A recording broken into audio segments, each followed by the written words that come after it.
That was perfect timing. Good evening and welcome to Momentous Live episode 109. We're deep into the triple digits now. Nice. Working. Can't stop till we hit 1,000. Nice. That's the goal. I'm Tristan Jutra. I'm Will Silver. And you can find out more about Momentous at momentous.tv/links. And more about the Momentous team at momentous.tv/team. And more about the podcast version of this at momentous.tv/podcast, where you can find all our past episodes in audio form. So, are you ready for this, Will? Just you and me. Unfortunately, our better half, our better halves. Gray and Tasia could not be with us tonight, but hopefully they'll both be back next week. We'll just have to talk lots about them while they're not here. Sounds good. Speaking of people we talk a lot about. Oh my God. Everyone's favorite, Elon Sweet Musk. baby Jesus. We're starting with a little bit of follow-up here. And that is, we covered a story, was it last? We took last week off. Yeah. How about that? We took a week off. We were doing some stuff behind the scenes, attending to business. Some of us may have been traveling as well. And the week before that, we talked a little bit about Elon Musk starting a new company, which was going to absorb Twitter and maybe serve as a holding company for some of those other companies. That company was going to be called X.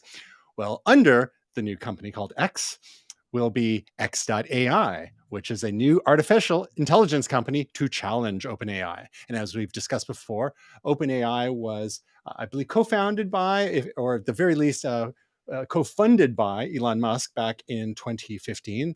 And a couple of years later, he parted ways because he saw a conflict of interest there, given the AI research that was being done for Tesla's purposes. So he stepped away. And then more recently was part of the group of signatories to a letter that was suggesting that development of ChatGPT be paused while further research could be done into the risks and implications of these large language models. And we discussed whether or not this was simply a bunch of people asking OpenAI to slow down while they caught up, or if there's some genuine interest in the implications and dangers of these AI type projects. Well, in the meantime, I think we're sort of, the hand has been tipped a little bit because now Elon's going all in with X.AI. And this is, the larger plan for X was the Everything app to be comparable to WeChat in the US. But now X.AI has been incorporated in Nevada, and we shall see what they get up to. And when that was posted on Twitter, Sam Altman, the CEO of OpenAI, his single word comment was concerning. So watch this space. The AI space is heating up with all the generative AI platforms we've been talking about, everything from these large language models like ChatGPT to the generative image, the image generation platforms and audio and video. And there's so much stuff going on right now. It's the last year has been a whirlwind, and things are happening so quickly now. It's hard for us to keep up. We can do so many stories every week just on AI.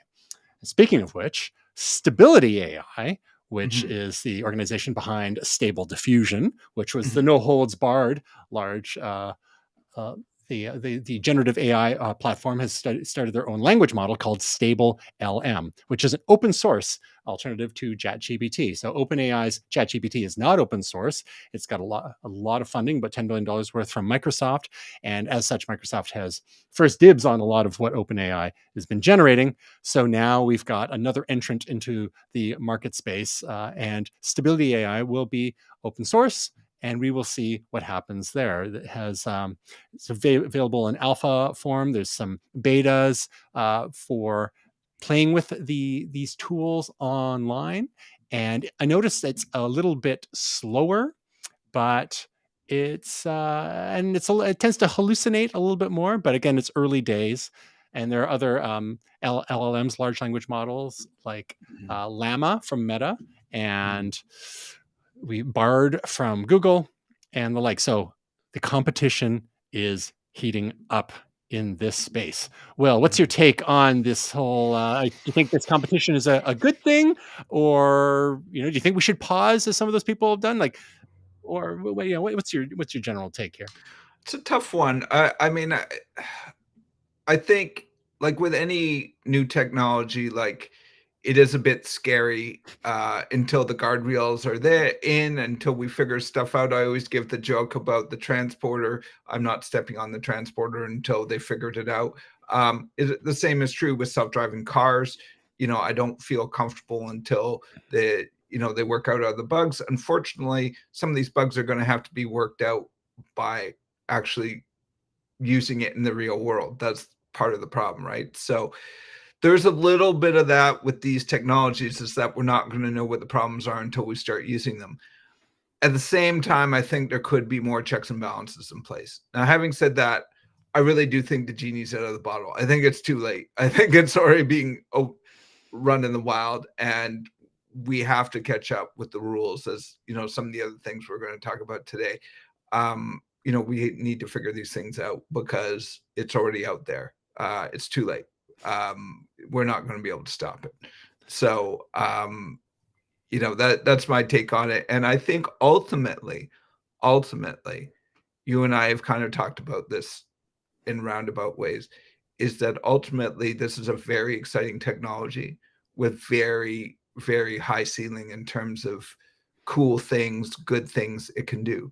It can do some bad things. It's going to change a lot of things. And I hate to use this word. It's a disruptive technology. I hate the word disruptive technology. But it's well-earned here. I mean, like copyright is going to be changed. Music is going to be changed. Art is going to be changed. Writing is going to be changed. Reviews are going to be changed. Everything is going to be changed. Video, everything that the internet is composed of is going to be changed. So it's both scary and exciting. So yeah, well, I just don't think we can stop it now. They've already unleashed the Kraken, so it's too late. One of the neat things about some of these other projects, the independent ones, and we saw this with Stable Diffusion, for example, from the image generation point of view, is that because it was open source, there was different variants could be made, including an app called Diffusion Bee, which you could run locally on your own computer, as opposed to relying on the cloud service.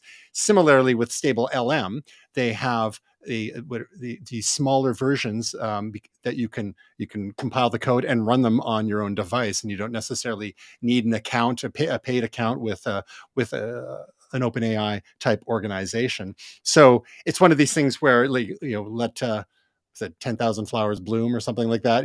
They're planting these seeds, and people are going to tinker with these things. And being an open source model, people can make their own adaptations. They have to credit the original creators in this case, but there's so much experimentation, so much that people are doing with these things, both from an end user perspective and a developer's perspective. So it's going to be really interesting to see where we're at a year from now, when we continue to talk about these topics. Like a year ago, we came so far. Just think how far like Midjourney has come since we started talking about it just under a year ago. The quality there. So yeah, again, like we've been saying this over and over again. Watch this space.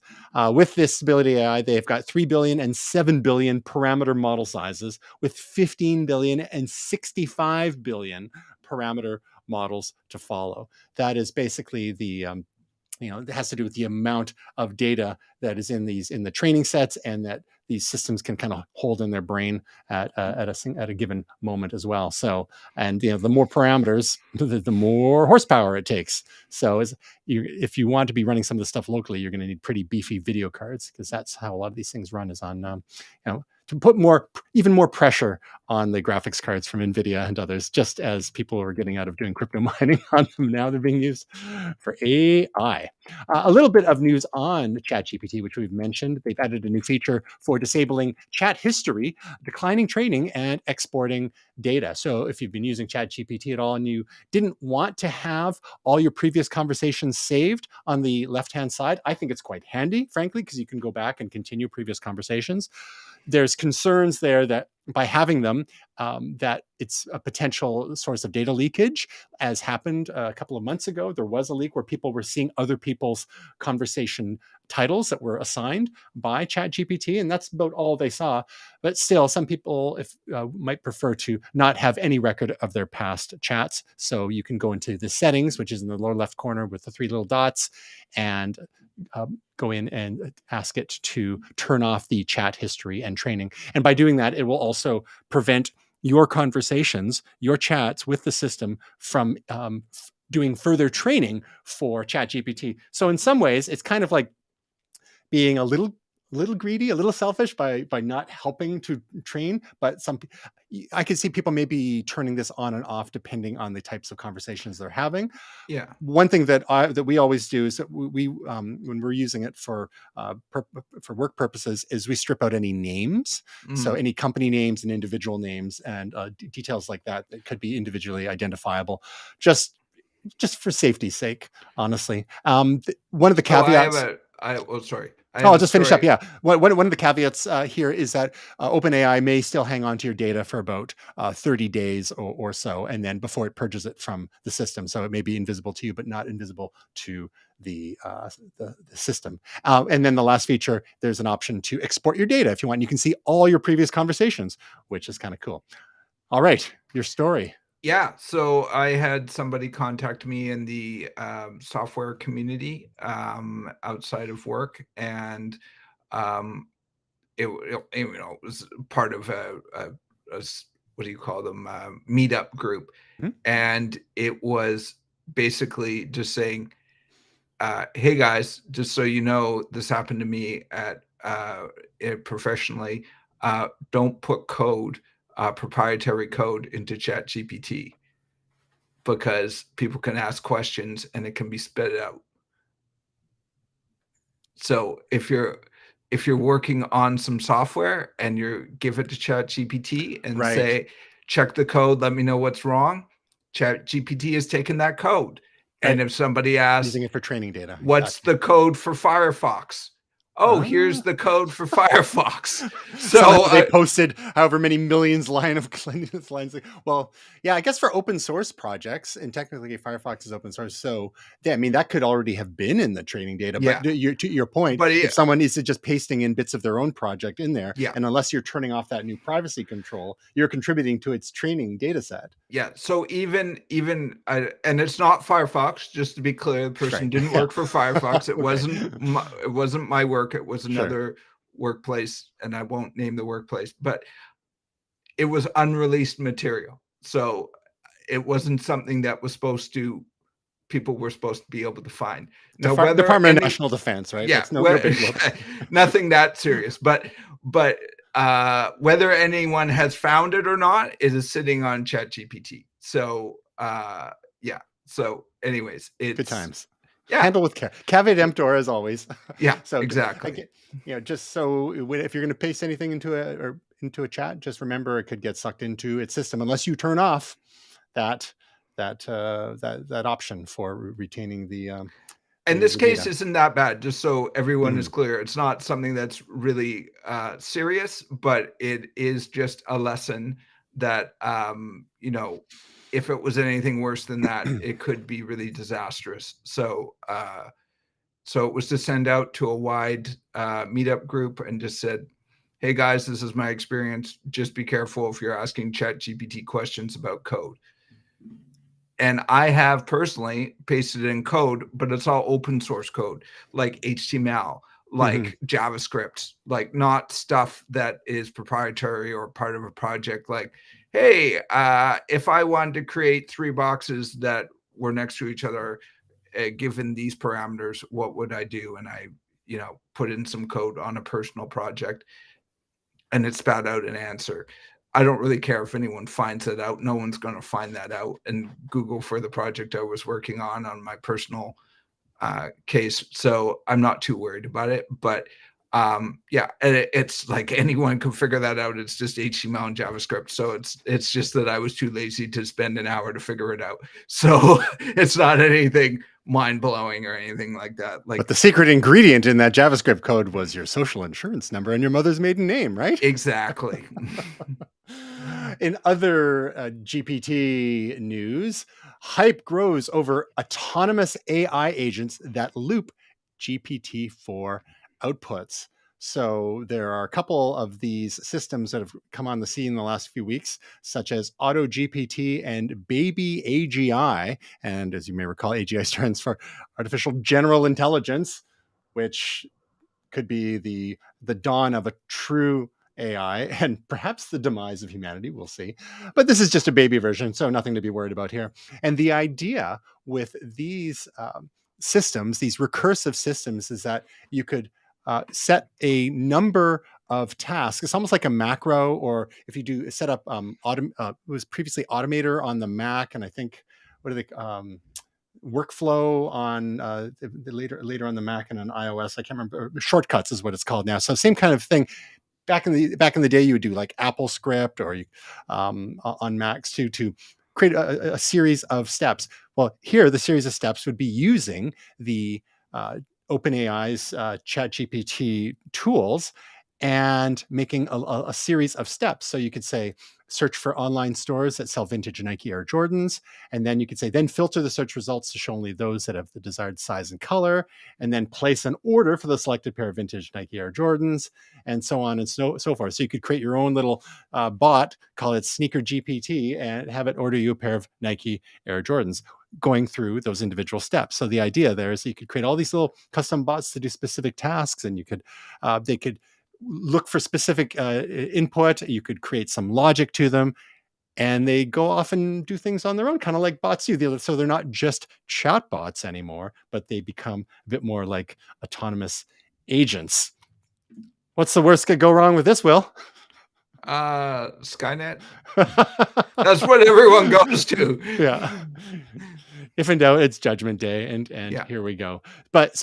But these are the kinds of things, again, you're using not just ChatGPT, you're using GPT-4, which using the APIs, application programming interface. So you need API access to GPT-4, and you, instead of paying a monthly fee, you pay per use, and it's quite cheap. But then you can enable additional features, the plugins that we talked about a few weeks ago, so that you can do this online access to do some of these goals. There's another example that it's given to, and we'll link into this article. Talks about invent an original and out-of-the-box recipe to suit a current event, such as Easter, and then number of steps, looking for inspiration online, and then pulling the different parts of the recipe together and making suggestions. And then you could conceivably, where are you going to have it? Maybe you could plug it into other APIs and book places for you, and book rides, with Uber, and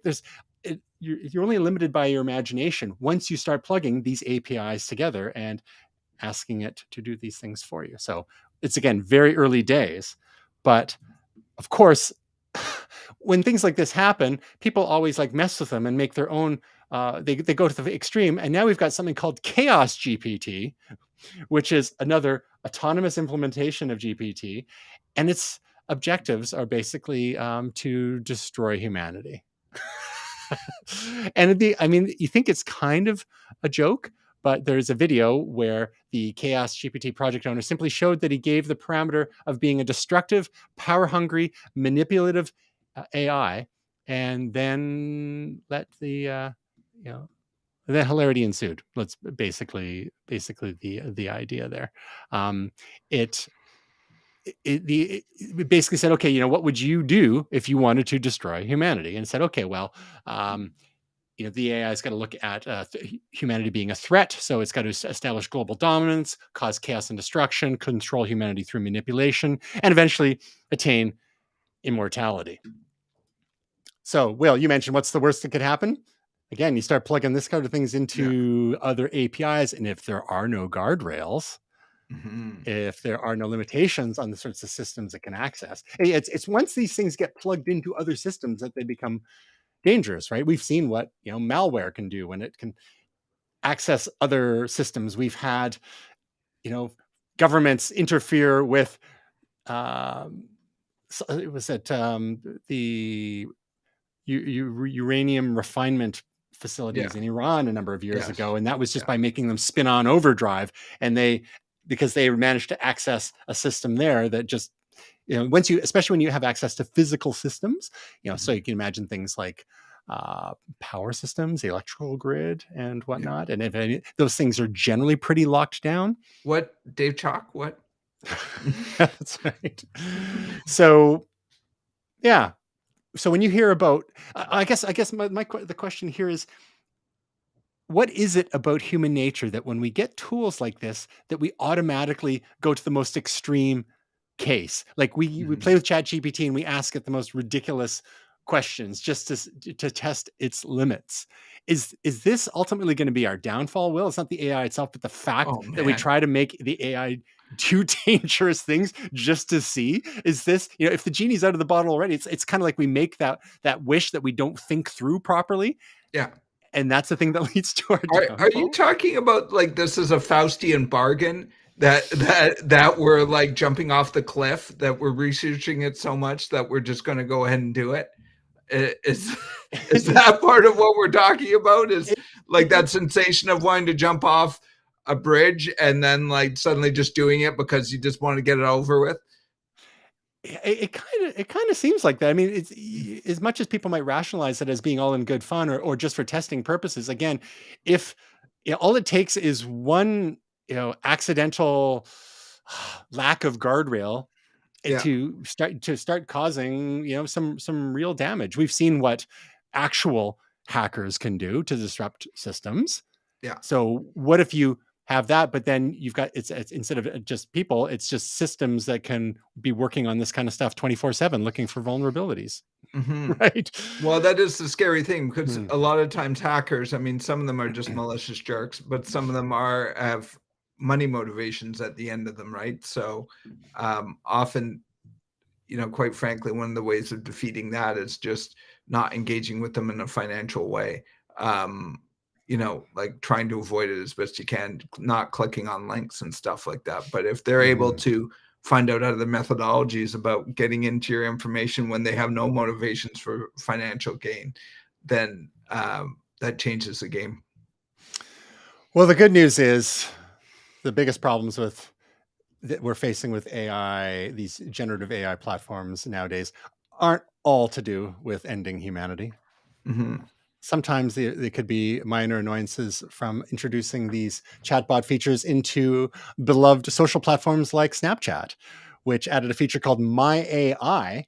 And because they're really trying to remain as relevant as possible in the era of TikTok, which is like the most popular app in the world right now. I didn't know Snapchat still existed. It still exists. It's still quite popular with those who grew up with it.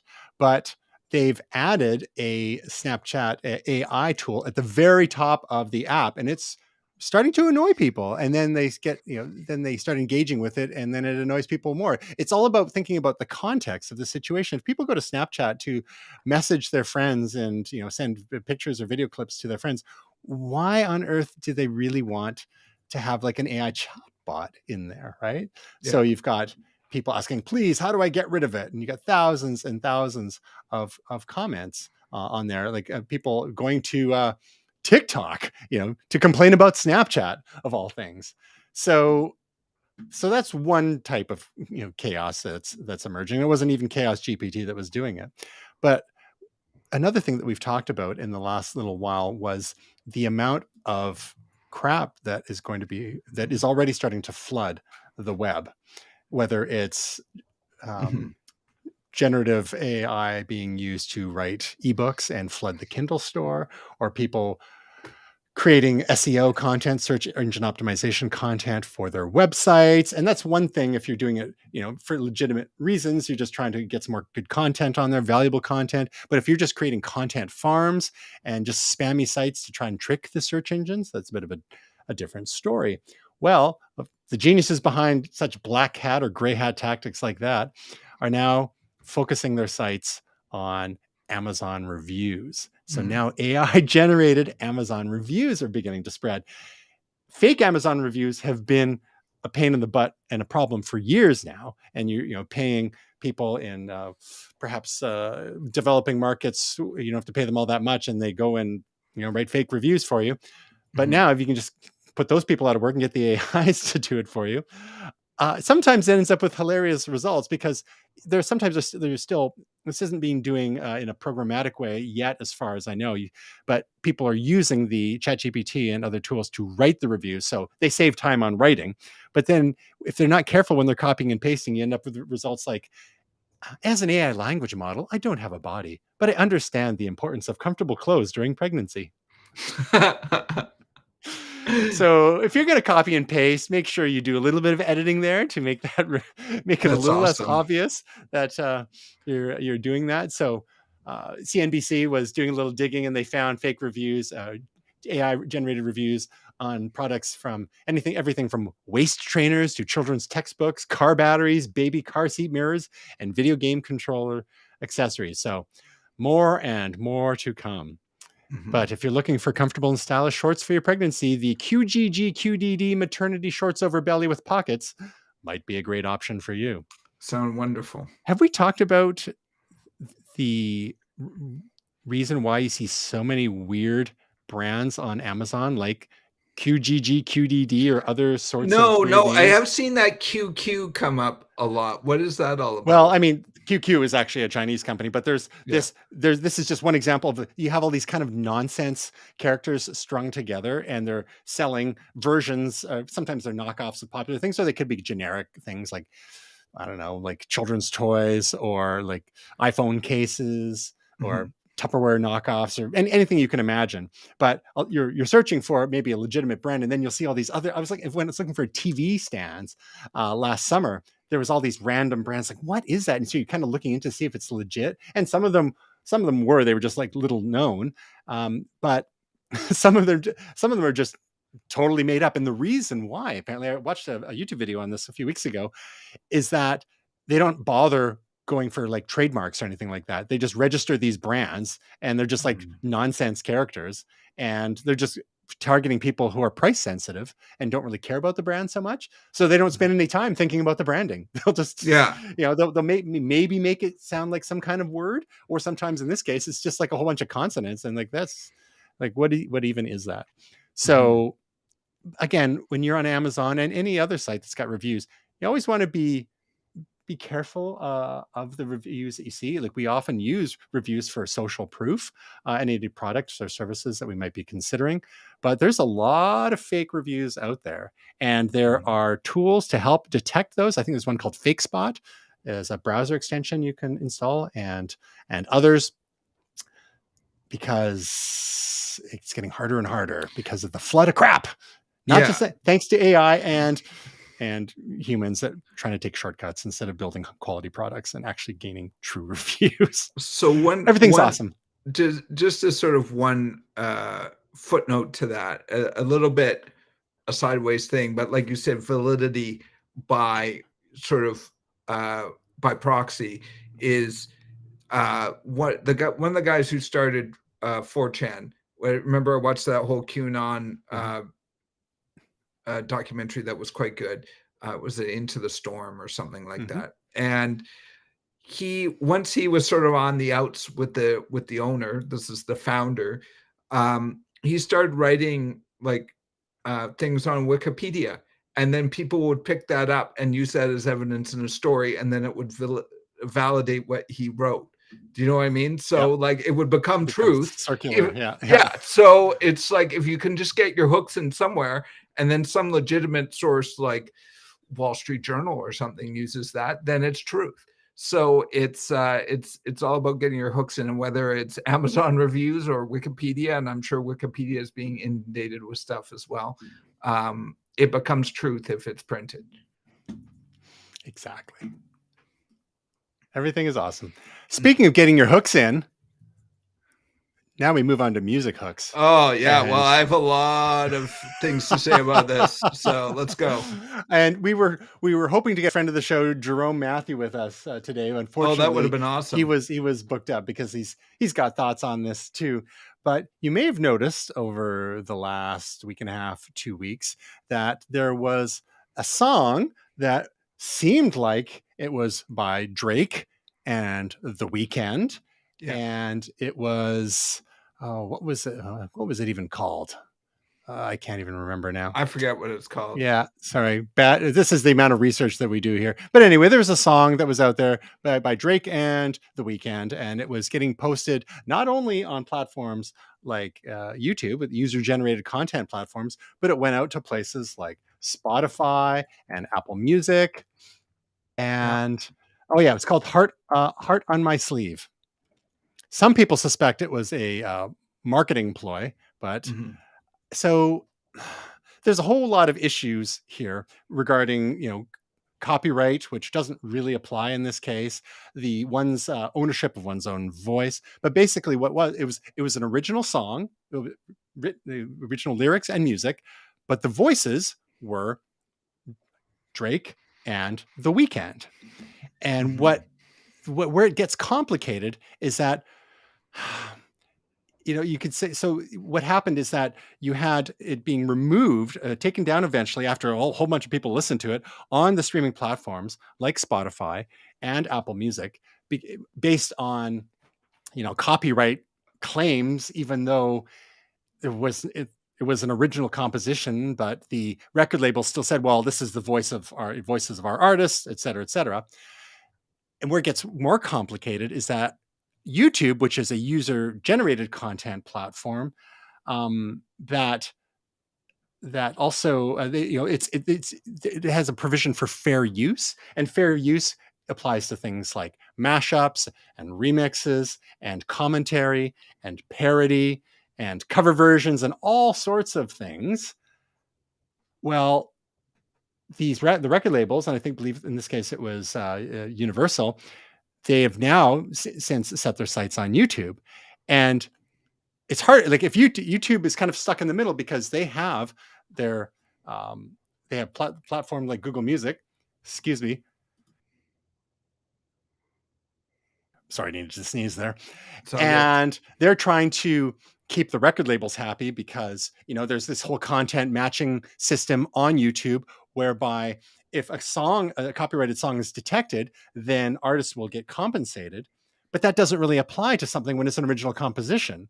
So they also want to not discourage their community on whom they rely for the content, even if it's creating these new original works, but using the voices, sort of, because they're synthetic voices, just who have been based on training data. And the thing is that Google's also kind of deep in it because they have their own AI models, just like OpenAI and Meta and others, which are going and scraping the web for text and music and video and all these imagery, their own data sets, and they're saying, well, this is fair use. It's just like anyone else out there would consume content and use it to inspire their own work. And people have been doing this literally for centuries, if not millennia. This is just being done more on an industrial scale to help build these tools. So it's putting Google in a pretty sticky situation, having its hands in AI and in music streaming and in TV and video, like TV and movie distribution with YouTube TV, and then also the user-generated content with YouTube proper. It puts them in a really sticky situation. And even like Ghostwriter 877, who is the TikTok user, the videos on their that they posted on YouTube were taken down by a copyright claim, but copyright doesn't actually apply here. So we've got a few different angles to explore. And just before we discuss a little bit more, even before this thing came out with the Drake and The Weeknd, we've had for a few weeks a whole bunch of cover versions of Kanye West, now known as Ye, covering all sorts of songs, like somebody that I used to know, which was a big hit like a decade ago. Even like songs like "Hey There, Delilah." We've had cover versions of Adele there's actually some really, really compelling work with Kanye's vocals, but just basically they use the original vocals and they apply the audio model from Kanye's other work, and they replace the vocals, and it's wild. And we'll talk about some other examples in a little bit. But the difference is, in those cases, they're not putting their music on Apple Music or Spotify and claiming to be those artists. It's like, oh no, this is an AI generated. It's AI version. It's AI Kanye singing these other songs. So no harm, no foul. We're not trying to make money off this. And YouTube is leaving this stuff up. But YouTube did take the Drake and the Weeknd thing down, even though there's not money being made either. So they're kowtowing to Universal in this case, but they're leaving all these other things up. So Will, why don't you wade into this and with your thoughts, given that your experience as both a consumer and a creator of music? Yeah, no, it's a tough one. I think this is when we were talking earlier about how a bunch of stuff needs to be sorted out. This is going to change copyright law. This is going to change things. I am somewhat sympathetic to artists who make their living using their voice and their creativity, and this impedes on it. But at the same time, I think it's really gotten escalated in the last 10 or 15 years about this fair use and things like sampling, things like being inspired by other things. I created a logo for a volunteer organization a little while ago, and I had some references. I looked at some stuff, and then people brought up all sorts of things that I hadn't even seen or even knew existed. And they're like, well, it looks exactly like this, or it looks a little bit like this. Because it has triangles. Like I don't really see it, but and this is part of the problem. It's like to the old thing. It's like, oh, Connor McDavid, he's sort of like Wayne Gretzky. It's sort of like, your logo's sort of like this. You must have copied it. No, I didn't. I didn't know it existed until you showed it. And by the way, there's 3 other examples that I can show you that are a little bit the same. It's called osmosis. It's called being inspired by other things and not even realizing it. Just because something ends up looking like something doesn't mean I took that, put it on one screen, and then did my thing on the other screen. I'm influenced by my surroundings in the world in which I've grown up in. So, I mean, this is a little different because they're fully taking voices. But, people have said for years that certain songs sound like other artists, like Nickelback all sounds the same, or this band sounds like AC/DC or something like that. Or that Blurred Lines case with Robin Thicke. And saying that it sounded like, was it like a Stevie Wonder song? I can't even remember now. But it was like, and if you listen to them, it's like, I guess maybe, but it was like, it was obviously its own thing as well. So we're so far gone from the 80s sampling heyday, but now it's even if you make something that sort of sounds and you're not sampling, but if there's like chord progressions now are going to be under copyright, like it almost can swing too far the other way if we're not careful. Yeah, and I'm going to sort of reference this. So remember this conversation when I bring up something else later, is that, like just because something is like something else or like source material doesn't mean that it's copying or unoriginal or hasn't had a lot of work and effort and doesn't deserve to be appreciated. Not everything can blow your mind to be 100% original.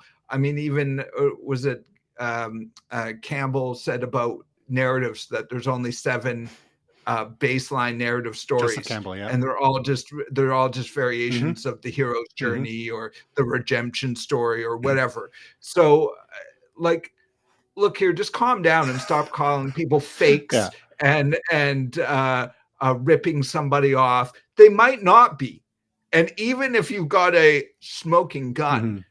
They may not have intended it. I mean, this is the other thing. There's intention versus proof, right? And another very interesting case I was looking into, there's a great documentary out there called Who Let the Dogs Out? And it's about who actually wrote the song Who Let the Dogs Out, because it was highly disputed. There was numerous people who claimed to have the original idea for Who Let the Dogs Out. Now, they didn't record it, maybe, but they put it on a radio station 20 years ago, or had a remix or something where they said, "Who let the dogs out?" or they went woof woof. There's only, and like, I was actually looking up Carly Rae Jepsen on the weekend because I'm like, whatever happened to her? I keep on hearing her song on the radio the last couple of days. Like, did she die? Like, what happened? So sorry to get morbid. So I looked it up, and then I started researching, and she'd been sued a few times by various artists who claimed that they wrote the song before she did. So, I mean, this is just something that comes up over and over again, even though I don't think Carly Rae Jepsen heard some South African song that was about "Call Me Maybe" or something like that. Like, I mean, she's not. I'm sorry, Carly. I'm sorry. I just don't think you're that worldly. I believe you. You didn't hear that song. So, this is the thing. It's like, where's the line on these things about copyright? And like you say, remix, fair use. If I take an image, there's also a case with who's the guy who does Obey? Shepard Fairey.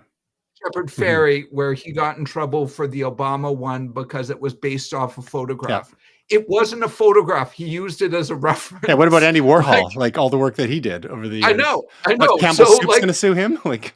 Yeah. So what's fair usage here? This is the thing that I never understand as an artist myself, as someone who does visuals and audio. Like, my thing is always, especially with like the stuff that I sample, I make no money off my music, like none. And so I feel somewhat freed. I don't rip people. I don't rip people's stuff off. I play the instrument myself and use samples and only use a couple seconds and all that junk. But I feel somewhat free that there's no risk of things because I'm not making any money off of it. But things like this that you bring up, somebody can still get mad at you even if you're not making money off of it. So where are the lines here? So that's what I get. Sorry, I'm kind of passionate about this because this is right in my wheelhouse. So, well, the whole issue of fair use, it can get a little blurry because, and this is something that YouTubers contend with every day when they want to show clips from other sources for perfectly legitimate reasons, including commentary. Like, we get flagged all the time whenever we show more than a few seconds of a trailer while we're talking about it. There's no audio. It's scaled down, so it's reduced quality. We're not purporting to be the original. And most importantly, we're not harming the original because it's not like we're promoting it half the time. Well, yeah, exactly. So if we show the trailer for whatever season 4 of Westworld on HBO, it's not like it's hurting. It's not denying them views, because if people want to watch the trailer, they'll go and watch the full trailer with the sound and full quality video. Like, come on. But we're talking about it. We're talking about the things we like. We're fans. And that's the thing. Even with these other generative AI tools, it's fans of Kanye and The Weeknd and Drake and so there's one word that you had used a couple of minutes ago. You said that it could impede these artists. I think rather the opposite. Like, all of these deep fake voices out there, I mean, they may cause confusion, but they're not impeding the artists in really any way, at least as yet. And more than anything, some of the comments I've been reading, people are getting excited about these artists, and with some of these Kanye fakes that are out there, people, because they're using Kanye's voice, like a huge sample, because he's got lots of stuff out there. He's sung and rapped and whatever, but they're applying his voice to songs that he would never have sung normally. And some people are convinced, A, that it's actually him, and B, they're like, he should, and if it's not him, he should cover these songs because his voice has this certain fragile quality to it when he's singing like an Adele song, for example, or that Plain White Tees, hey there, Delilah.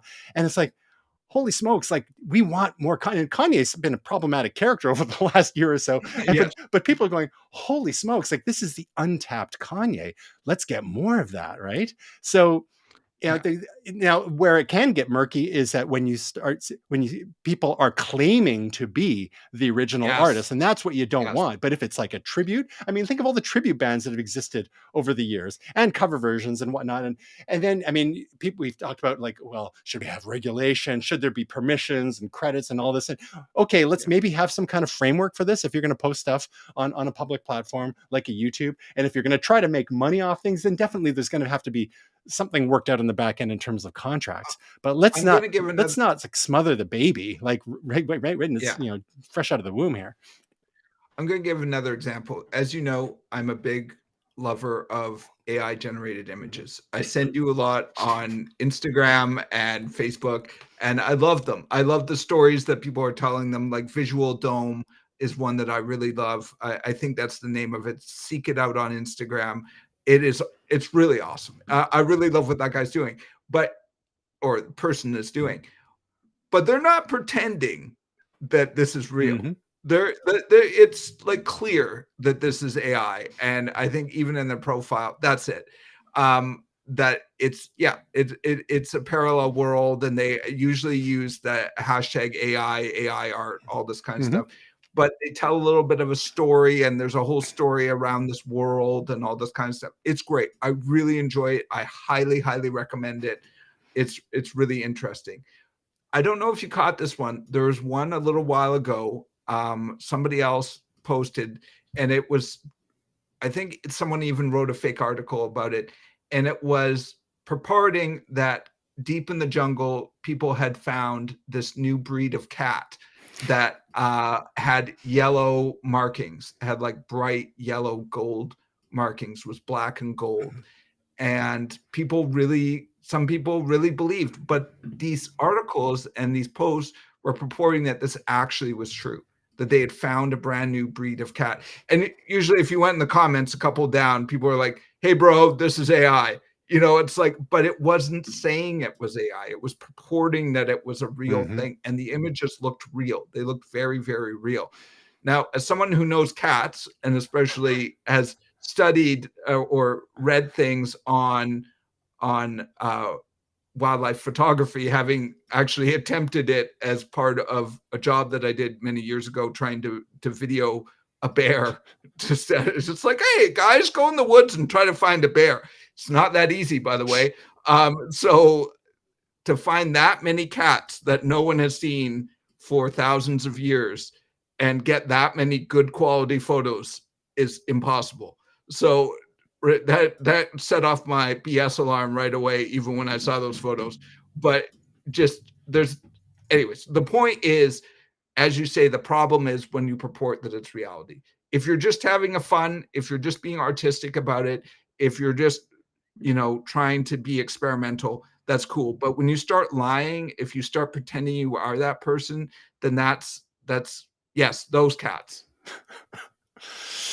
Yeah. So this got people thought this was real, and there was a bit of a buzz, and it was going around, especially on Instagram, about these pictures of cats. So there's a whole bunch of them. Is there maybe 8 more photos there? I don't know. But yeah. So there's a snake. Yeah, and this is the thing that busted it. Is then there was like a salamander as well, and a snake. It's like, okay, that's a little fishy. So part of the training data, possibly. Yeah. Yeah, yeah. So people have been doing fake stuff forever. I mean, look at the Ripley's Believe It or Not museums and other circus sideshows and whatnot. But it's just, but with this content, it's just like we said, it's kind of industrial scale. So it just can serve to pollute the information landscape, because there's always going to be bad actors. It destroys AI as a tool. Exactly. It also poisons people to AI as a tool when you lie about it. I think if you're honest about it, if you say that you are doing something like the Visualdome, great. I love it. I'm all on board. But if you start pretending that there's these gold cats that exist in the Amazon somewhere, then I've been fooled. Not that I was personally, but I'm saying in general, I've been fooled, and now I'm angry, and now AI is evil. So this is where the argument happens as a society, is if you think, oh, this is Kanye's latest song, this is great, I love it. Oh, wait, it's not Kanye? He's not getting paid? I love Kanye. I hate this now. I hate AI. So this is where we have to be careful about that. It can also damage AI itself. So I think that's where we need to be careful. And I think, as we've also mentioned before, it can make people mistrust actually legitimate things, well, or use things as an excuse. Oh, exclusive leaked footage or audio of so-and-so saying scandalous things.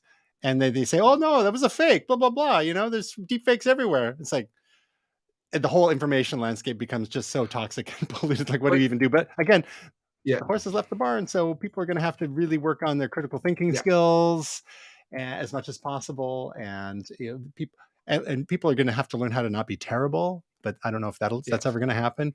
And give credit where credit's due.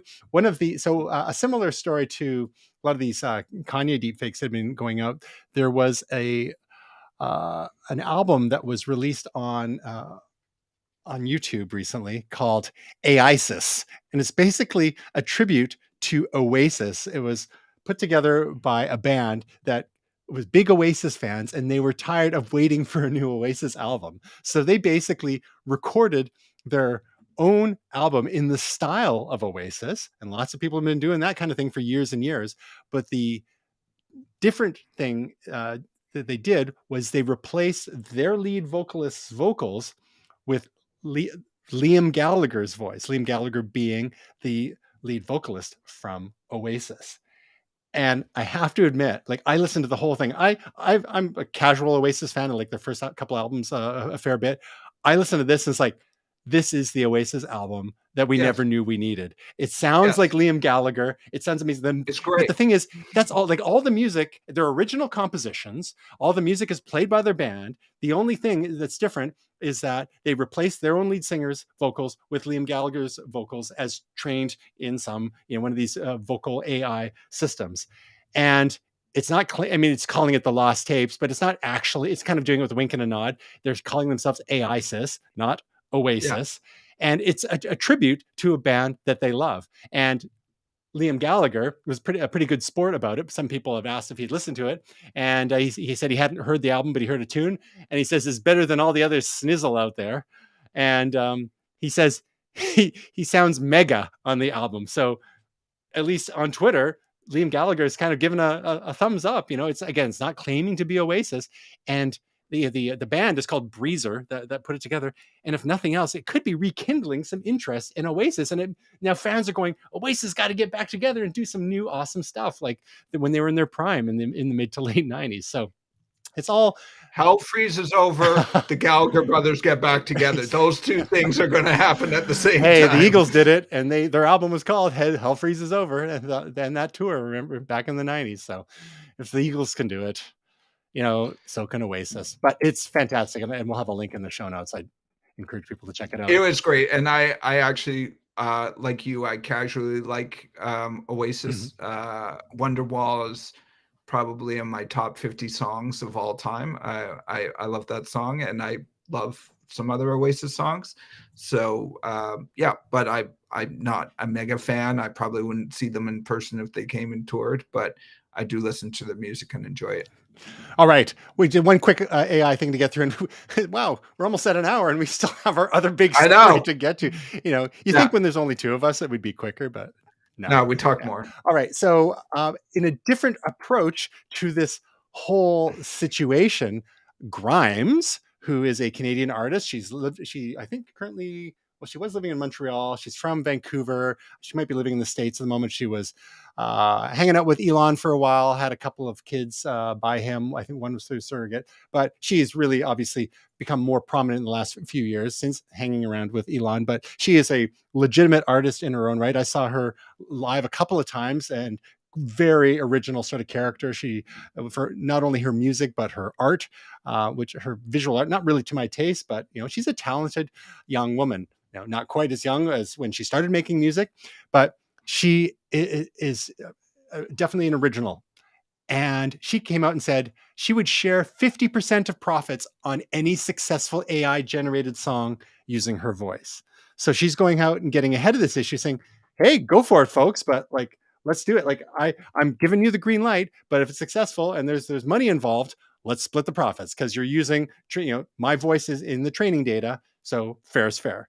And, some people maybe it's weird, like reading comments of our stories and whatnot. Some people are dismissing her as generic techno pop. It's like, you obviously don't know Grimes. I mean, she's got, I enjoy yeah, Grimes. She's actually one of my favorite artists. and it's not generic techno pop by any stretch. Her first couple albums go all over the place. Exactly. I mean, they're really strange, especially the first album. And she, what was the album she recorded in like 48 hours or something? She did the whole album like in one go, basically. I don't recall. I haven't heard the backstory on that. But anyhow, so I said it's a different. So what do you think of this approach? Kind of like being a little creative and embracing the AI.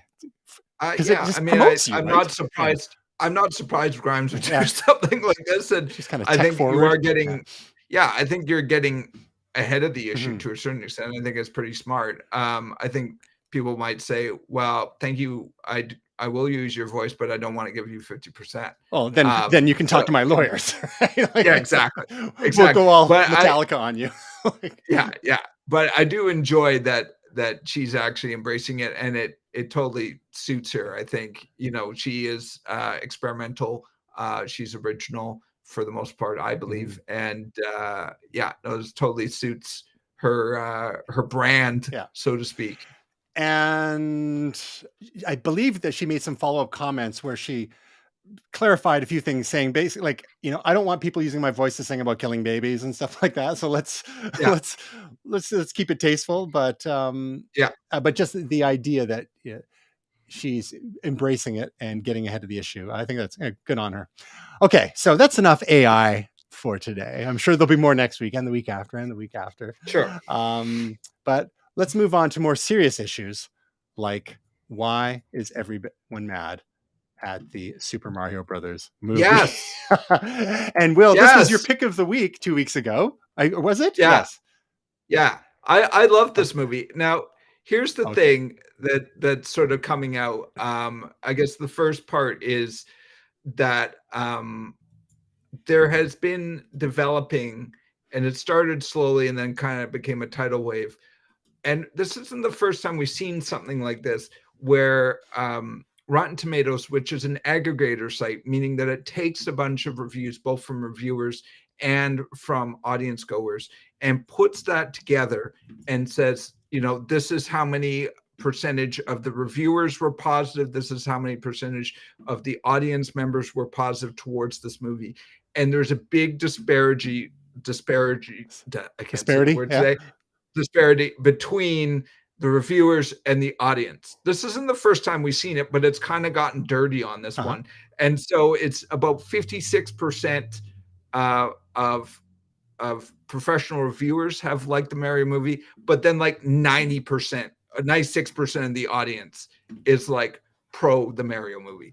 So it's this divide, and it's sort of funny because the reviewers are either saying it's like the death of cinema and the most unartful piece of tripe that's ever been developed, and the fans are kind of saying, this is my childhood, it's the best movie that I've seen in years. And I think also wrapped up into this is that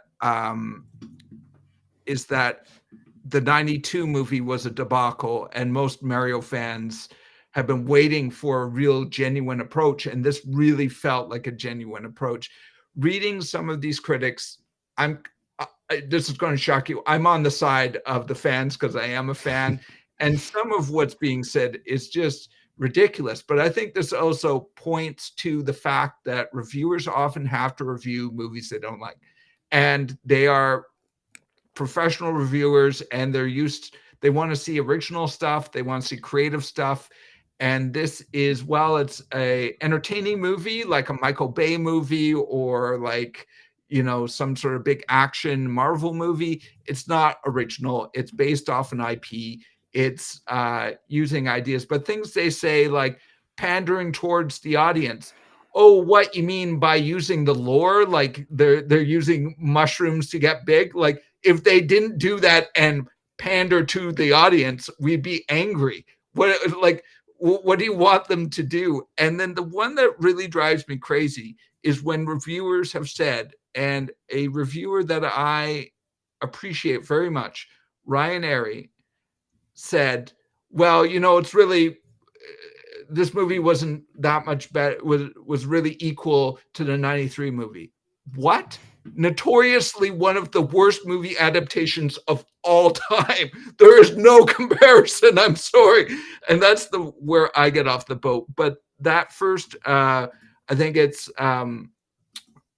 Brittany Reacts. There's a great video by Brittany Reacts where she sort of breaks down an article where someone's talking about sort of the death of cinema and using all these convoluted words. And I think it does sort of expose, at least on the critics' end, how ridiculous some of them can get. So what are your thoughts? I know you're not exactly the biggest Mario fan. You didn't see the movie, but you are a fan of cinema and movies. What is your take on this? So I'm not super qualified to comment on the Mario Brothers movie specifically because I haven't seen it yet.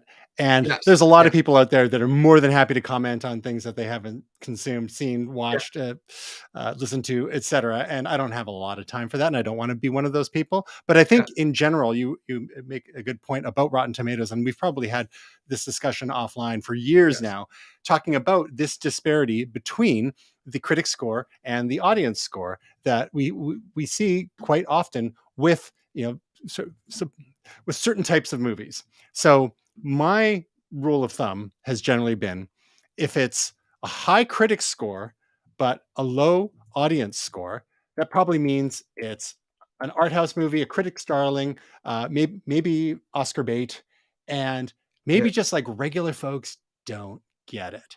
That doesn't mean it's a bad movie. It could be a brilliantly crafted movie, but for the average person that's maybe just wants to see the next Marvel movie or the Fast and Furious movie or a Super Mario Brothers movie, they might not have the patience. Some movies can be like pretty slow paced. They may be a little confusing, especially if they've got if they cut back and forth in time, for example. You've got all different sorts of people who are going out and watching movies, and critics are often they're concerned with novelty. They like to see things that are new. They're also concerned with the craft, the history of cinema. They tend to appreciate movies that are almost reverent for the art of filmmaking, and in general, and expand history and create new history. We've often seen with the Oscars that Hollywood loves movies about Hollywood. That's another thing. So if you got movies about filmmaking and whatnot, a lot of film nerds who are a lot of whom are critics nowadays, film critics nowadays, will just eat that stuff up. Now, conversely, if you have a movie such as a Super Mario Brothers movie, where it's got a huge audience score and a low critic score, well, that just tells me that that's a popcorn movie. It's probably a lot of fun. A lot of regular folks like it. And sure, maybe the critics are poo-pooing it, but are you really going to listen to them? Like, I mean, if that's all you like, it's kind of like, you need to have some enjoyment in your life. It's okay to have some empty calories once in a while. As Cookie Monster said, the cookies are now like once in a while foods, whereas maybe the arty films are your vitamins, and no one likes to take vitamins so much, right? Preventative medicine, but there's something to be said for preserving the art of cinema and not pandering to the lowest common denominator. So I think you have to have both. Now, when you have movies that are both on low on both scores, well, that's probably a good sign to stay away. If both the critics don't like it and the general audience don't like it, that's probably a dud. And if it's one of those cases where both the critics score and the audience score is high, such as like Top Gun Maverick, you might have like a classic on your hands. Now, again, the caveat, as explained in one of the videos that we've that you put in the show notes that we've linked to, is that the tomato meter is imperfect because, as you said, it's an aggregator. So it's not a rating system per se. It's merely saying, of the critics and the audience, what percentage of the reviews are positive versus negative. So if it's like a 3 out of 5 or higher, it's considered a positive score. And so that doesn't, so you could have a movie could be like a 6 out of 10 or a 3 out of 5 for both the audience and the critics. And it looks like, wow, it could be 100% fresh just because it meets that threshold in both cases. but it doesn't mean it's a 10 out of 10 movie, right? It's not a, it's, I guess it's Yeah. a 6 out of 10 movie. It's just, it made that fresh threshold. And the aggregate score, if it ends up, the positive ratings are less than 60%, then, it's 59% or lower, it ends up being rotten. But it doesn't mean that it's, it doesn't mean that it's a 5.9 out of 10. It just means that most people didn't give it less. It's, the math is fuzzy Yeah. in both those cases, right? So you can have decent movies that get a rotten score just because the overall vibe was a bit more negative, and you can have mediocre movies that get a really high score because people are like, well, it's pretty good, but Yeah. it's not going to be the next Citizen Kane, Imperfect. right? So Yeah. but you can zoom into these the reviews a little bit when you go into the pages. They don't. It's not on this page You here. can actually Sometimes it'll show read them, the can't you? sometimes it'll show the average actual score. Yeah. When you click on the number of the actual reviews here, it doesn't say it on this page. But then you could look at other sources too, like IMDb, for example, Yeah. where you have a bit more people who are into cinema there. So as for Super Mario Brothers, and my thought on the commentary, and again, not having seen the movie, is that Yes. I read the article from that film critic, and yeah, as Brittany React says, I mean, he is coming from like a hard film critic, cinema elite kind of point of Yeah. view, but just because of that doesn't mean what he's saying doesn't have any merit to it. Like it Yeah. sounds like, and this is from reading other accounts too, that the Super Mario Brothers movie maybe is a little thin on plot, and maybe that's not what people are there for. People are there for the characters, the nostalgia, the redemption from the original movie, a problematic movie in the 90s, and and the tropes, the fan service, and right. So not every movie is going to be, a Godfather or a Citizen Kane or what Yeah. have you, and that's okay. But I think one of the points he was trying to make in that article was that let's not be like let's not lower our standards to this level. Like there can be other entertainment, especially family entertainment, that we can expect more. Just because this is a huge hit doesn't mean this is the gold standard, right? Especially when you compare to like the heyday of Pixar and others, because by that standard, McDonald's would be the best food in the world, and I'm pretty sure it's not. Like, I got no problem. I'll eat McDonald's a couple times a week, but you shouldn't have it every day. Just go and watch Super Size Me, right? Like that's maybe not the best for you. So I think, as with all these cases, like there's a little bit of truth on all the sides here, and it's a lot of it has to do with the context. I totally agree. I see what he's trying to say. I will also counter one other thing, which is, if you understand Mario,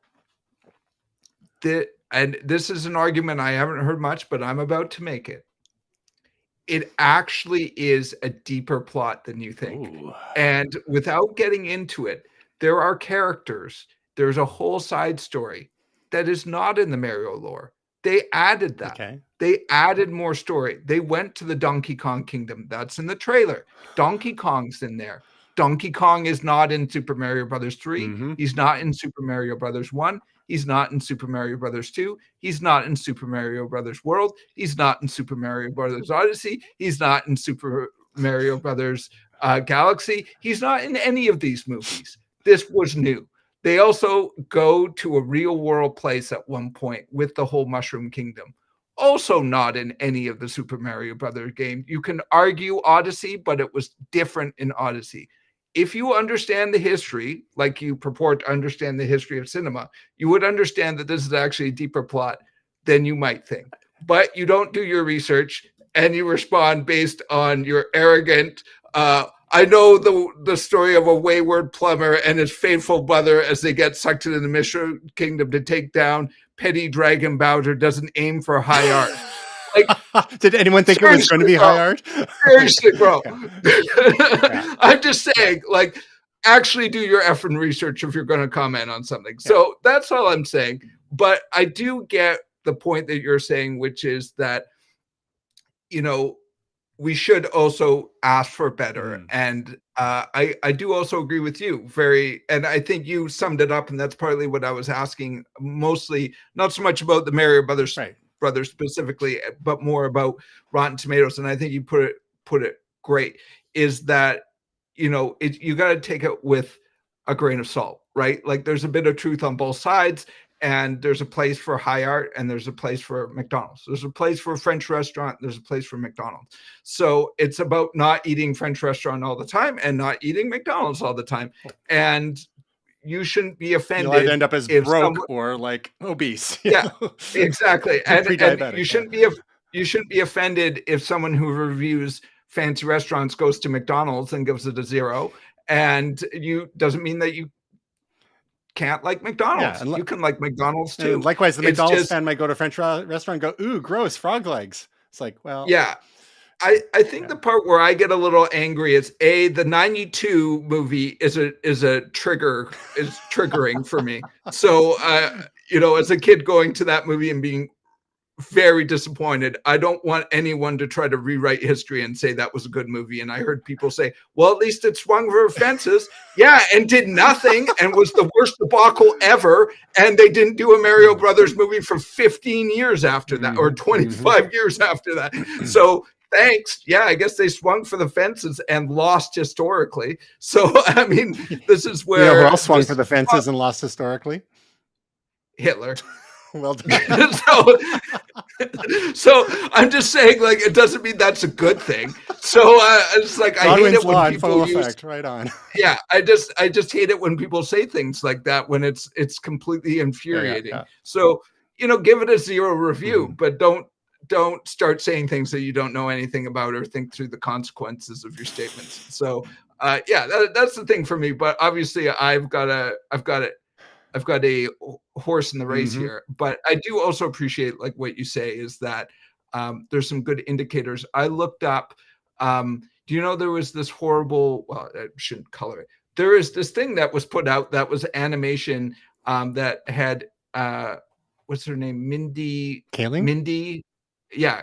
And she did Velma. Yep. And I asked, like, the previews looked horrible. And I asked Nate, like, I haven't heard about it in a while. What did happen? And I looked it up on Rotten Tomatoes. It's got like a 1.5 and like a 30 out of 100 or something like that. So it's like, yeah, stay away, basically. And that's the point, is when the reviewers hate it and the audience hates it, where there's smoke, there's fire, right? So yeah, so it's just like you say, there's certain indications, but nothing is written in stone. Yeah, well, surprisingly, the critics gave Velma, there's the 40%, the average tomato meter, the audience 7%. And I think because they were messing with the lore a little bit there, and there was like no Scooby-Doo in it, which, you know, people get a little attached to. And there's a number of issues with Velma. Interesting. So, yeah, so basically, you know, diversity is our strength. Well, you know, you can have the high art and you can have the popcorn movies, and really, you go with an open mind. I think that one critic's point was that, you know, let's just not settle. I mean, his point was that the Super Mario Brothers movie could have been better. It doesn't, you know, and just because he thinks it could have been better doesn't mean it was terrible. It doesn't mean it didn't do what it set out to do. And if the box office is any indication, it's done just fine. Thank you very much. Yeah. Yeah. All right. It's been a huge success. I mean, there was a traffic jam by Silver City like 2 weekends ago, and a friend of mine who works at the cinema, you know, they said that it's because Mario Brothers is still selling out. Wow. So that was like 2 weeks ago or something. So I don't know if that's still happening, but. Well, yeah, I'd like to see it, and I'm sorry we weren't able to do so when you did, but we'll see. In other high art news, the final Fast and Furious movie is it the final? It's the final Fast 10 or Fast X trailer is out, and some people think it might be the end of the series. We shall see, but of course they introduced yet another character. We got Jason Momoa. We've got Jason Statham is back for more in here, and a lot of the original crew as well. And I don't think they go to space in this one, so Yeah, I think they might have jumped the shark now. I don't think they can keep going. As you know, I love Fast and Furious. Again, popcorn movie, not high art. Yeah. Don't look at the critics, just enjoy it for what it is. And it took me a long time. Yeah. And I think I told you it wasn't until was that Fast 5? Yeah, Fast 5. It wasn't until Fast 5 where I watched it with friend of the show, Dave, and I was like, I get it now. I get it. Like, I thought it was garbage before, and Dave took me to it, and I was like, I totally understand. I've just got to leave my brain outside of the cinema and just enjoy it for what it is. And I think you know this. I don't actually watch the trailers. I close my eyes, because every time when I watch the trailer with my eyes closed, it's like, well, just wait till you see this. And it's bang, boom, push. And then you hear the audience go, ah! And then it's like, doo-doom. And it's like, it's almost fun just to hear the reactions rather than watch it. But there's always an OF moment in the trailer. And I don't want to see the OF moment before the movie. So I close my eyes. And I almost enjoy the audience reaction to the trailer more than I think I would enjoy the trailer. I think you sucked me in at number 6. I kind of dismissed, being the snooty film critic that I am, I had dismissed them originally. And then you and I both. Yeah, you sucked me into number 6. I'm like, okay. And then my wife Stephanie got sucked in by Hobbs and Shaw. And then, of course, we had to go right to the beginning and watch them all from the beginning, and that was a lot. But they've just continued to one up themselves, and they're ridiculous. But again, you turn your brain off. It's very well produced trash. Let's put it that way. Yes, I'm going to say though, I'm already disappointed by this movie. Now I'll tell you why. Having not seen any of the trailers, so it's Fast X. It had to be Fast 10 your seatbelts. Like, come on. There. Yep. There's like 2 points off for it not being Fast 10 your seatbelts. At very least in the tagline, right? Like, yeah, should have been Fast X, Fast 10 your seatbelts. I was like, I don't get it. Well, I think all those people are still were calling Mac OS 10 Mac OS X, right? Like, as soon as you mix that up, and then Final Cut Pro, they called it X. Even they went from 7 to 10, but they called it X, and then but it wasn't X, it was 10 or something. I don't know. And then that was a nerd argument in a place that we worked in, and I was like, "Where's the noise canceling headphones? I need to put them on now." All right. Holy smokes, Bill. We should button this up. Let's get to our momentous picks. You've got a momentous purchase in the last week here. So I bought a TV. Hooray! My family bought a TV, and it was a long time coming. Last time I bought a TV was 2008. So the funny thing is we moved around our old TVs. Holy cow. Those TVs, flat screen, they weigh like, I don't know if there's the souls of dead children within them or something, but they're very heavy. This one is light. It's actually remarkably stable. I thought that I was sure the cats were going to knock it over, but so far they have not achieved that. It's actually pretty solid on its base. For those listening, it's the LG 48-inch class A2 series OLED 4K UHD smart WebOS TV. Yes. And I am very happy with it. One of the things that we used as a test for those who are fans of The Mandalorian is this latest season, is it season 3, episode 2, where they go into the waters of Mandalore. Not going to ruin anything about what happens there, but they go to the waters of Mandalore. Someone sees something. And it's very dark. And it's like, I don't know. Late Game of Thrones online. Dark.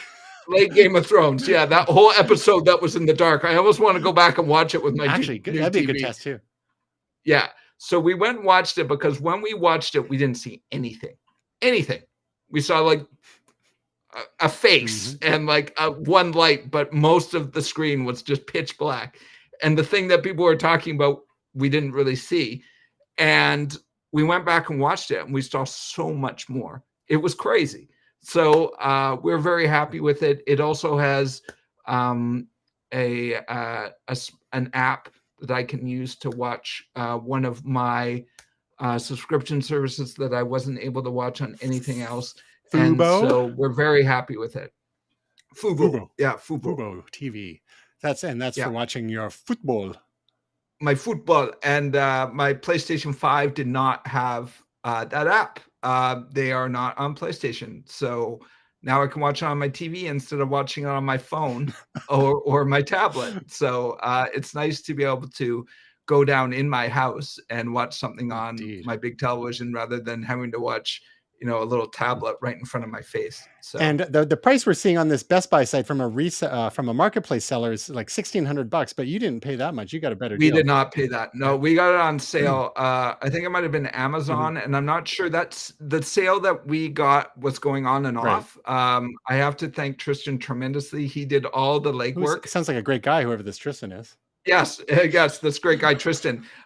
He did a lot of legwork, and when he found the deal went away, and then it came back.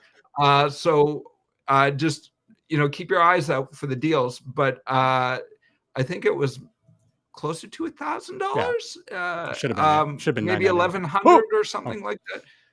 $1,050 or something like that. Anyways, but yeah, so a lot less than that. But keep an eye out. And you know, so far this is my first experience with an OLED TV other than seeing them at CES. I don't think I've sat down and watched one for a long period of time. You don't own one. I don't think any of my friends own one. Really impressed with the pictures so far. I guess I was looking at a 15-year-old TV. So, you know, like the scales fell from your eyes, like colors, inky blacks that you can actually see detail in. Yeah. Blacks like you've never seen before. Very cool. Well, I'm happy that you guys managed to pull the trigger, and 3 cheers for tax returns, tax refunds. Yeah, come over and watch. Now, we're still hanging on to our 3 plasmas, circa 2008, 2009. Yeah. My pick of the week is not hardware yet. Maybe someday we'll get a fancy new TV like you, but it was one of those very slow-moving, artsy movies that the kids just don't have the patience for these days. And it was called After Yang. And I think it was on Crave, maybe, here in Canada. It's A24, great studio. Stars Colin Farrell. 2021 technically, but I think it came out here around 2022. A very slow-moving movie, but it was a neat concept. It's basically about a family with an adopted daughter and an android older brother that they had acquired to be for company for their daughter and to kind of be an assistant in the home and whatnot. And the premise of the movie is that he breaks down and hilarity ensues. It's about kind of adapting. It's about loss. It's about grief, and it's about connection or lack thereof with your family, and what weaknesses are exposed when things fundamentally shift in the family dynamic. There's a little bit of mystery into it. It's somewhat about the interior life of an artificial human as well, and what other interests and pursuits they may have outside of the household when unattended. It's like I said, it's a slow movie. It's beautifully shot. It's well acted. It's not your typical car chases and explosions, giant climactic scene like so many of the shows that we like to go see in the theaters. So this would have been beautiful in the theater, but I think it would have been very easy for people to nod off. And as it was, I think Stephanie was nodding off a little bit when we watched it. It wasn't perfect by any stretch, but it was nice. It was a nice movie. And so just for, if once you go and see the Super Mario Brothers movie, then come back to your streaming device and have a nice warm cup of herbal tea to flush your system of all the candy and popcorn. Yeah, I've been interested in this movie. It sounds really interesting, but not for everyone, right? A lot of people would, I'm sure, would say, "Oh, it's boring," blah blah blah. Here's the story to keep on going on. Here's something that I often hear people say about like the Marvel movies. Oh, well, it's not for me. Cool. don't watch it. It doesn't have to be. Exactly. Different strokes for different folks, right? All right. So we got a couple of projects this week. 2 weeks worth of videos from our colleague, the lovely and talented Tasia Custodi. She had I believe 3 weeks of AI related videos. She did some stuff on Google Bard, on Bing Chat, and a video comparing them. And we actually linked a couple of those on our Momentous feeds. We highly recommend you go and watch them because they're really good breakdowns and comparisons there. Now she's back to some of her more traditional content, in this case, how to make better Google Slides. So as part of the whole Google online suite of tools, including Google Sheets and what's the word processor called? Google Docs. There's Google Slides for making presentations. You can learn all about that. And then her most recent video is top 10 Google Maps tips and tricks. So this tends to be more for the mobile purposes. That's when we use most of our Google Maps is on the run. So check out Tasia's videos on Google Slides and Google Maps at youtube.com/Tasia Custodi. And if you haven't already, make sure you give her a like and subscribe, and especially go back and check out her previous videos on those AI topics as well. You can also find her other work at www.tasiacustodi.com. And we're kind of at the moment that we've all been waiting for. The end? Yes, but no, not yet. Not yet. Darn. We have been talking for the last couple of weeks about our momentous project in backfilling our website with the audio-only versions of this illustrious weekly live stream at momentous.tv/podcast. So that's been something that our friend of the show, Jerome, has been helping with, that cleaning up some of the audio for us. And we've been spending a lot of time. Thank you, Jerome. You're my hero. And we got all the descriptions and thumbnails. Everything is up on our website. We're fully up to date, everything except for today's episode, of course. And also when new episodes go up, they will be on the front page. The video version will be on the front page of our website. We've been doing that for the last couple of months now. But the missing piece all this time was getting us into Apple Podcasts, Google Podcasts, Spotify, and Amazon Music. That's the 4 that we're aiming for now. And we have everything up to episode 108 is live. So you can go and search your favorite podcast app of choice. We're going to put links on our website. They're not quite up yet, but maybe by the time you hear this, we'll have links to the respective platforms there. But finally, you can take us with you on the road and just listen to it. Listen to our lovely dulcet tones in your ear holes, and you'll miss the visuals, but we try to, not rely on the visuals too much, because we knew that this was always part of the plan. It just took us a while to get there. So that's right. Yeah. Momentous, at least their current incarnation, Momentous Live on Apple Podcasts, Spotify, Google Podcasts, and Amazon Music. There's a little bit of tidying up I have to do. Some of the descriptions and links didn't come through exactly how I wanted exactly. So need to fix some of that up. But you can always go to momentous.tv/podcast. Can you believe it, Will? No. We made it to the end of the show. Awesome. I enjoyed this show. This was actually really good. I missed the others, but this was fun. Oh, yeah, only an hour and a half later. You can find out more about us at momentous.tv/links, at momentous.tv/team, and momentous.tv/podcast, as mentioned. And with that, Will, thank you for another great week. And we hope your upcoming week is truly momentous.